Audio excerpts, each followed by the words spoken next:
நண்பர்களே, இது Valliyur railway station. பார்த்தீங்கன்னா இந்த பிளாட்ஃபார்மில் ஒரு குட்ஸ் வண்டியில் வந்து ஜல்லி எல்லாம் லோடு பண்ணிகிட்டு இருக்காங்க. அங்கே அந்த பக்கம் ஜேசிபி வச்சு.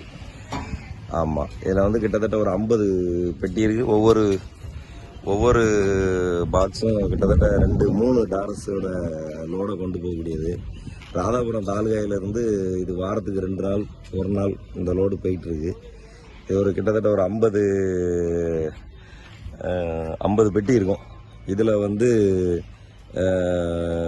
50 பெட்டியில் உள்ள லோடு எவ்வளோ யூனிட் இருக்குன்னு ஒரு கணக்கு பாருங்கள்.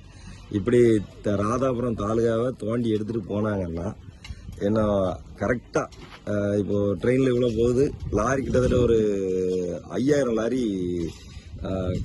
காவல் கிணறு வழியாகவும் 5 கிராமம் வழியாகவும் கேரளா போயிட்டுருக்கு. அப்போ நீங்கள் ஒரு கணக்கு பாருங்கள், ஒரு நாளைக்கு எவ்வளோ பெரிய மழை அளவுக்கு சுரண்டி எடுத்துகிட்டு போகிறாங்க அப்படின்ட்டு.